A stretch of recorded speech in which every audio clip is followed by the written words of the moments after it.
All right, hello. Hi guys, how's it going? Welcome to Monday, another sort of kind of rainyish day, but I guess it's supposed to stop pretty soon. Yeah, so I got the silly names. Let's get this back around. I got some new ones today, but not too many new ones. So please, if you want to change up your name, just let your parents know and I'll write it down and sing a different name. All right, here we go. Hello song on Monday, the, 13th day of April.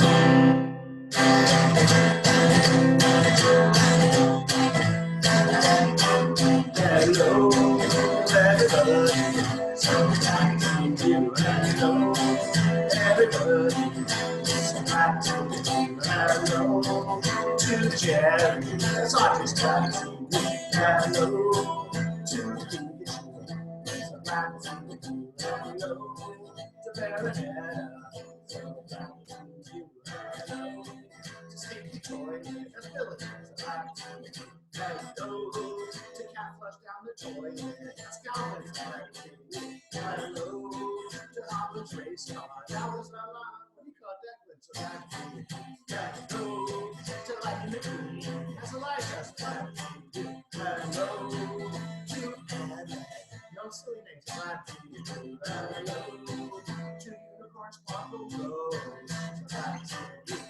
Hello to Henry. No silly names.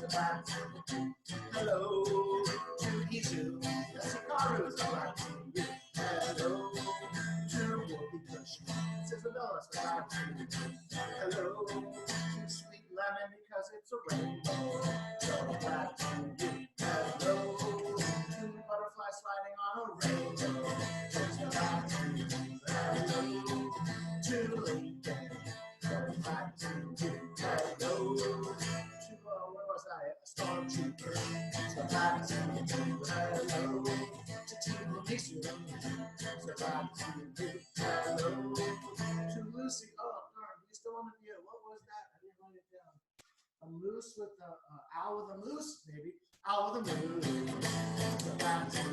Hello to Luna. So back to you. Hello to Mateo. No silly names. Back to you. Hello to a mountain lion. That's Mila. So back to you. Hello to Silly Cheese. So back to you. Hello to Thomas the Train. That's Noah. So back to you. Hello to 3,000 lasers in my eye. So this is so back to you. Hello to Shay. So back to you. Hello to Sophia. So back to you. Hello to Stella. So back to you. Hello to Birdie. No silly names. So back to you. Hello to Zach. So back to you. Hello to Sarah. So back to you. Hello to Jasper. So back to you. Hello to Pascal. So back to you. Hello to Shy. So back to you. Hello to Ethan. So back to you. Hello to Leah. So back to you. Hello to Violet. So back to you. Hello to Cash. So back to you. Hello to Peon. So back to you. Hello to Lydia. So back to you. Hello to Randy. So back to you. Henry Horn. Hello to Isu. The real Isu. So back to you. Hello to Elliot. So back to you. Hello to Abby. So back to you. Hello to Billy. So back to you. Hello to Adiana. So back to you. Hello to Baby Lucy. So back to you. Hello to Lady Noah. So back to you. Hello to Baby Jerry. So back to you. Hello, everybody. Teacher Julie. So back to you. Hello, everybody. Oh, it's like messing up.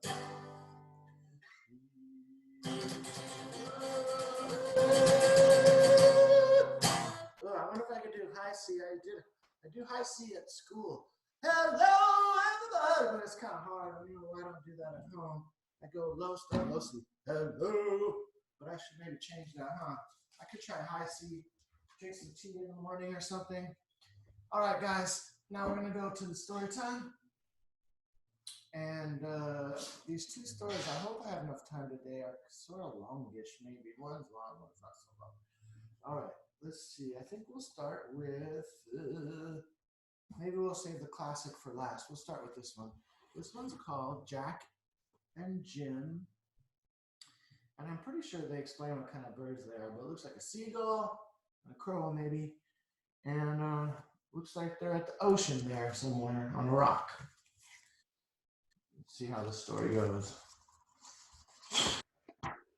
All right, title page, Jack and Jim, written by Kitty Crowther. And excuse me, one person is listed, so she must have done the drawings and the words. So let's see how this goes. Oh, I am gonna need my good glasses. I won't know about that. All right, here we go. Jim had always dreamed of seeing the world. Most of all, he longed to fly over the sea, so blue and wide. This is Jack, and he wants to fly over the sea, go around, see the world. So one sunny day, he decided to cross the forest. He goes through some trees there. And then he went across the hills. He's getting close to the ocean. And then on the other side of the hills, he found the sea. Uh-oh, my internet connection is unstable. Oh, darn it. I hope I'm not cutting out, guys. I got full bars on my Wi-Fi anyway. Jack was preparing to take off and soar out over the gleaming water when he noticed something sticking up from behind a rock. So he's just about to take off, but he sees a couple feet over here. Whose feet are these? He wondered out loud. He wondered who that was lying there on the beach. How do you do? Said a seagull. My name is Jim. Jim, it was Jim's feet. I'm Jack, said Jack shyly. Are you a real seabird, like, one that lives on the ocean? Jim laughed. Of course. Would you like to see where I live? And Jack had never been so excited before. They start flying. They're flying over the ocean, and there's like a whale in the water. He and Jim flew together all day. At the end of the day, they landed, exhausted, on a little island and talked as the sun fell into the ocean and the stars began to twinkle in the sky. So they're hanging out all day, talking, having a good time. Oh, that's nice. Nighttime on the ocean, stars. Very early in the morning, Jim sneaked away to gather some supplies. When he returned, Jack was still fast asleep. So this guy, Jim the seagull, went to go get, looks like, some fish. I don't know what other supplies. And Jack, the crow guy, is still asleep. They shared a breakfast of tea and fish. Jack ate one fish and decided that he preferred the tea. After breakfast, they flew to Jim's village. So I guess to this guy, Jack doesn't eat a lot of fish. Now they're going to his village, a little town there. You can't really see that very well, huh? Flying into a town. What an amazing place. Seagulls hustled and bustled about. So different from the forest, thought Jack. So they're like an ocean community there. And I don't know if you noticed from these people's, the looks on the seagulls' faces, but some of them don't look too happy or too friendly maybe. They're kind of scowling a little bit. Especially this guy, look at him. He's like, "Urgh." After they explored the town for a while, a strange feeling came over Jack. I should go closer, huh? I'll bring this closer, maybe. He said, "Why is everyone staring at me, Jim? All the people in this town are looking at me funny." "It must be the first time they've seen a blackbird," said Jim. "I guess they're curious about you. They only see seagulls." Still, Jack seemed unsure. Jim thought for a moment. Then he said, "Why don't I show you my place, my house? Here it is, my very own home. I built it myself." Jim beamed with pride. There's his house. He's like, "There it is, my house, little, very small." At night, you can hear the waves. It's just like being in a boat. Inside, they sat and talked, each having a cup of hot cocoa. So now they're inside the house, have some hot chocolate. They settled down for the night, and Jim fell asleep right away. So, what do you call it? Jack stayed overnight, but Jack was wide awake. He couldn't sleep. This guy. He was thinking about what a wonderful day he had had with his new friend. It wasn't until the sun began to peek up over the water that he fell asleep, smiling. So he stayed up all night, didn't go to bed till the morning. The next morning, Jack and Jim ventured back into the village. The port was teeming with activity. The port is just like a place where boats park there. Who's that funny bird? Asked old Captain Seagull. Wait, which one's Captain Seagull? I don't know. I don't see one that looks like a captain. He has to be one of these guys. These guys are talking to him. Who's that funny bird? His name is Jack. He's a blackbird. That's what Jim is saying. He lives in the forest on the other side of the sea. Jack is my friend. But the seagulls did not like the blackbird because they're not the same. Kind of like that Sneetches one a little bit. I better go back home, Jack said quietly. No, you won't. Jim was furious. He got angry. If that's the way things are, we won't come to the village anymore. And he led his friend away. He's like, they're not treating me right. We're going to go away from these people. The next day they went fishing. Oops, get it in the picture here. Jim tried to cheer his friend up. Don't worry. The glare. I still haven't got that right, have I? There we go. Jim tried to cheer his friend up. Don't worry, Jack. They'll come around soon. But Jack was still sad. And if they don't, I'll come to your place, Jim said. Jack smiled. Jim truly was his friend. They're like, he cares about me. The next day, Jim took Jack to visit a nearby forest of fir trees. Oh, so still Jim, there must be in his neighborhood. Jack was thrilled to feel so at home. He spent the day teaching Jim all about the forest. Jack was happy that Jim liked his home too. Oh, so they did go to the forest like knocked over my mic.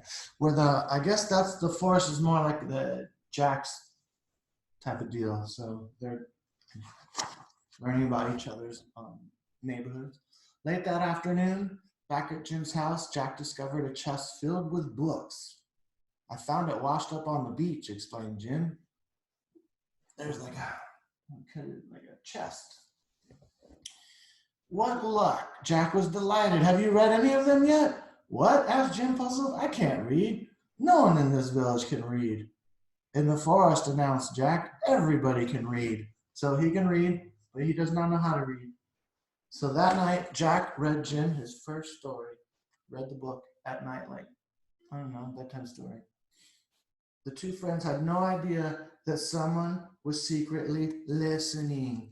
So right here, they're inside the house telling the story, and this sort of youngish looking seagull is outside listening to the story. Later, Norbert told his mother about Jack's stories. That's Norbert right there, the one that was listening. And he's like, Mom, there's this blackbird, this crow guy who tells stories or reads stories. So perhaps this blackbird isn't so bad after all, said Norbert's mother. Why don't we go and visit him? She told her friends at the market about the stories and about her visit. Oh, wait, they did go visit. Okay, the mom comes over like with some food or something, like a welcome type of deal. Then she tells her friends, well, I met that bird, this guy, Jack, and he's not so bad. Martha and Melissa decided to go and meet Jack for themselves, so they came to meet too, and they're like, hey, he's not so bad. That evening, over here on this page, Jack read to Jim, and a group of seagulls quietly approached the little wooden house, and Jack had a fine, clear voice. So now there's like, I don't know, 10 seagulls listening to the story, right? Every day, new visitors came bringing gifts of flowers, fresh bread, and marmalade, and everyone wanted to meet Jack. More people meeting. Now the seagulls greeted Jack with a big smile when they saw him in the village. That made Jack happy. From then on, he read funny stories that made Jim laugh. So everybody's more nicer to him now. And there's the house at night for the nightly book reading. And look, now there's like, I don't know, 30 or something. And all his new friends laugh too. Oh, that's a funny story. And that is the end. It even says the end. And there is Jack, I'm pretty sure, teaching Norbert how to read, or well, reading to him anyway. That's a cool book, huh? Jack and Jim. All right, how am I doing on time? Oh, right on time. Okay. That wasn't as long as I thought. Now I got a classic that I still like to save the best ones for last. I don't know why I do that. What I consider the best out of these two books. This one's called How the Grinch Stole Christmas. And it might look a little different because this is the party edition. I don't know what that means. I think it's drawn a little bit different or something. And of course, this one is written by who? Dr. Seuss, right? All right, here we go. It's a classic. How the Grinch Stole Christmas, written by Dr. Seuss. And there he is right there, the Grinch. All right, here we go. Let's see how this starts.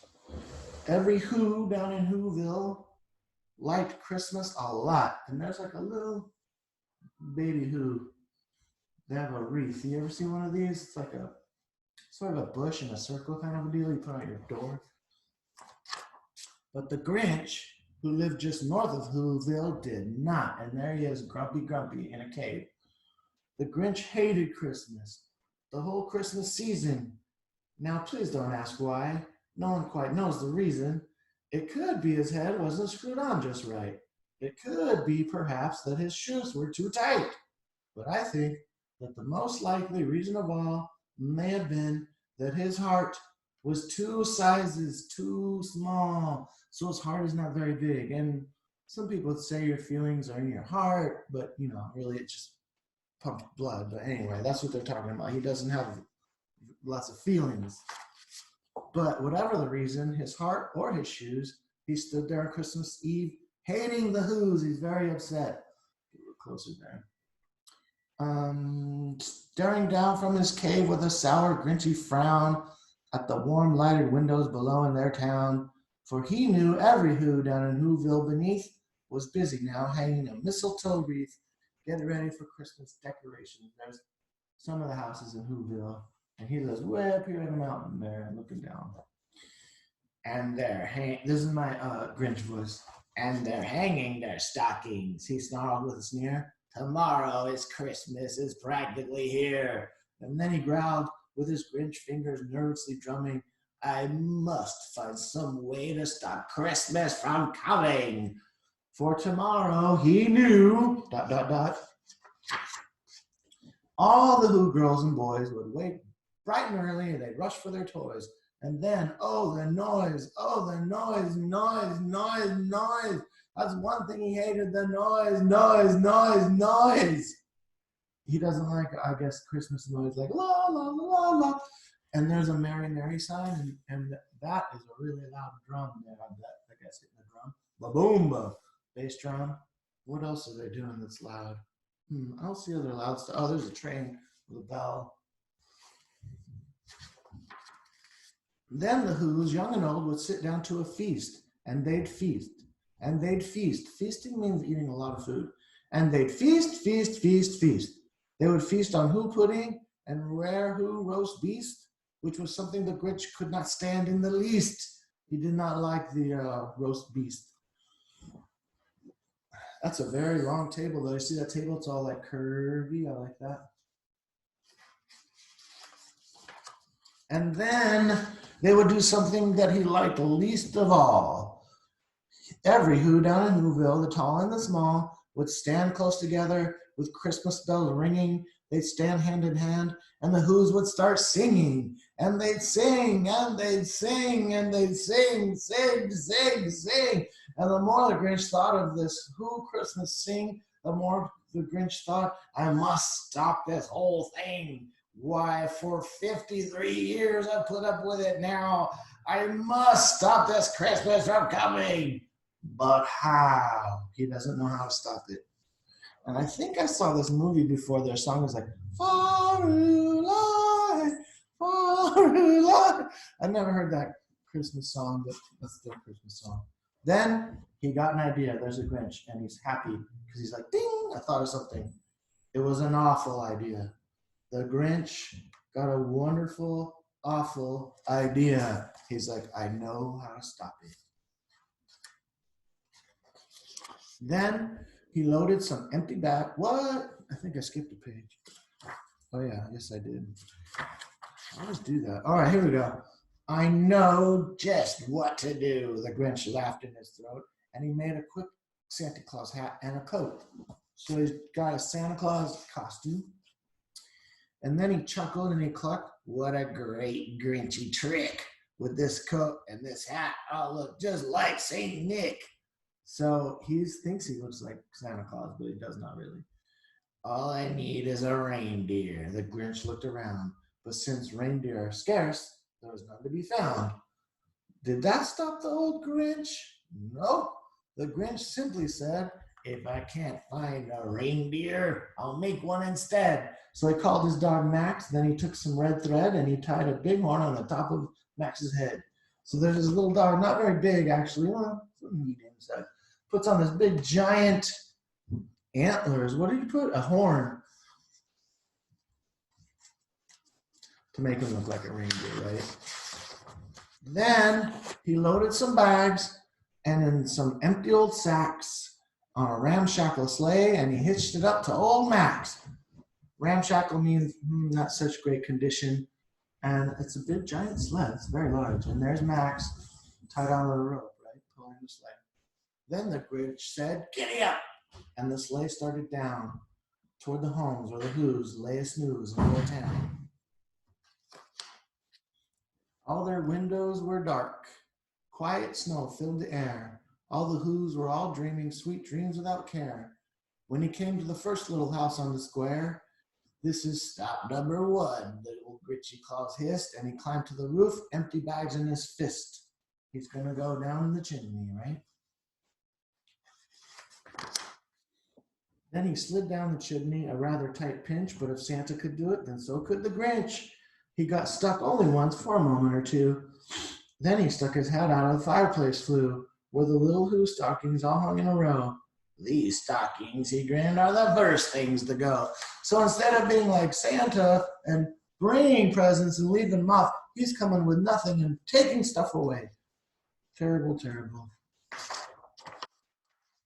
Then he slithered and slunk with a smile most unpleasant around the whole room, and he took every present. Pop guns and bicycles, roller skates, drums, checkerboards, tricycles, popcorn, and plums. And he stuffed them in bags, and then the Grinch very nimbly stuffed all the bags one by one up the chimney. So he took everything in the whole house, even the decorations. Then he slunk to the icebox, the refrigerator. He took the Who's feast. He took the Who pudding, and he took the roast beef. He cleaned out that icebox as quick as a flash, while that Grinch even took their last can of Who hash. He took all the food that they have. He is very unfriendly, right? Then he stuffed all the food up the chimney with glee. And now, grinned the Grinch, I will stuff up the tree. He's going to take even the tree. Guys, everything. And the Grinch grabbed the tree and he started to shove when he heard a small sound like the coo of a dove. Coo. He turned around fast and saw a small Who. Little Cindy Lou Who, who was not more than 2. There's Cindy Lou. She's very tiny. The Grinch had been caught by this tiny Who daughter, who got out of bed for a cup of cold water. She stared at the Grinch and said, Santa Claus, why? Why are you taking our Christmas tree? Why? So she sees him and I'm already out of 10 minutes, so I better hurry up. She's asking, what are you doing, Santa Claus? But you know that old Grinch was so smart and so slick, he thought up a lie and he thought it up quick. Why, my sweet little tot, the fake Santa Claus lied, there's a light on this tree that won't light on one side. So I'm taking it home to my workshop, my dear. I'll fix it up there and I'll bring it back here. And his fib fooled the child. That was not true. Then he patted her head and he got her a drink and he sent her to bed. And when Cindy Lou Who went to bed with her cup, he went to the chimney and stuffed the tree up, took everything. Then he did the same thing to the other Who's houses. leaving crumbs much too small for the other Who's mouses. He took everything at another house. Wow, this book is longer than I remember, guys. Might run out of time on this one. It was dawn. All the Who's still abed. Oh, so just when the sun's coming up. All the Who's still snooze when he packed up his sled. Packed it up with their presents, the ribbons, the wrappings, the tags, and the tinsel, the trimmings, and the trappings. He took everything. Look how big that stuff is on the sled now. It's a huge bag. 3,000 feet up the side of Mount Crumpet, he rode with his load to the tip-top to dump it. Pooh-pooh to the Who's, he was grinchiously humming. They're finding out now they know Christmas is coming. They're just waking up. I know just what they'll do. Their mouths will hang open for a minute or two. Then the Who's down in Whoville will all cry boo-hoo. So he's very happy. He's making them sad. That's a noise, grinned the Grinch, that I simply must hear. So he paused, and the Grinch put his hand to his ear. He did hear a sound rising over the snow. It started in low, then it started to grow. But it was not crying, guys. It was not boo-hoo. But the sound wasn't sad. This sound sounded merry. It couldn't be so, but it was merry, very. He stared down at Whoville. The Grinch popped his eyes, then he shook. What he saw was a shocking surprise. I can't believe what he's seeing. It's like, what? For every Who down in Whoville, the tall and the small, were singing without any presents at all. Farulai, Farulai. He hadn't stopped Christmas from coming. It came. Somehow or the other, it came just the same. Even though they have no presents, they're still celebrating. Uh-oh, am I right now? I'm sure I got 7 minutes. Okay. And the Grinch, with his Grinch feet ice cold in the snow, stood puzzling and puzzling. How could it be so? It came without ribbons. It came without tags. It came without packages or boxes or bags. And he puzzled for 3 hours till his puzzler was sore. Then the Grinch thought of something he had not thought of before. Maybe Christmas, he thought, doesn't come from a store. Maybe Christmas perhaps means a little bit more. So he's very confused. And what happened then? Well, in Whoville, they say that the Grinch's small heart grew 3 sizes that day, got bigger. And the minute his heart didn't feel quite so tight, he whizzed with his load through the bright morning light, and he brought back the toys and the food for the feast. So he brought everything back down the hill, and he, oh my goodness. He himself, the Grinch, at the party, carved the roast beast.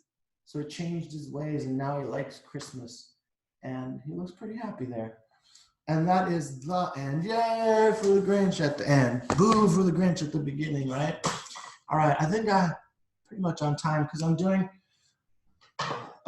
been doing a color song for Goodbye Song lately, just because it doesn't take quite as long and give me more time for the stories. So, yeah, we'll do Goodbye Song. Please don't forget to, give me those requests for, I don't know, songs or silly names or whatever. Anything you want. Shout outs. You can give shout outs to friends, maybe. That would be fun. All right. Goodbye Song. Are you ready? I mean, color song, right? Oh, yeah. I always get confused on this one.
got purple on your clothes, if you got purple on your clothes, if you got purple on your clothes, then you can go wash those hands.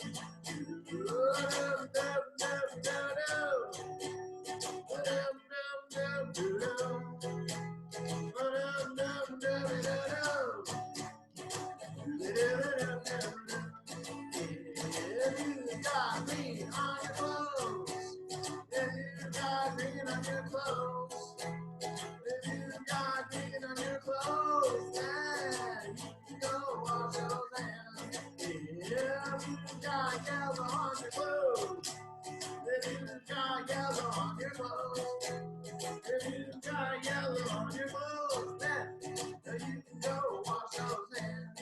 If you got brown on your clothes, if you got brown on those clothes, if you got brown on your clothes, then you can go wash those hands.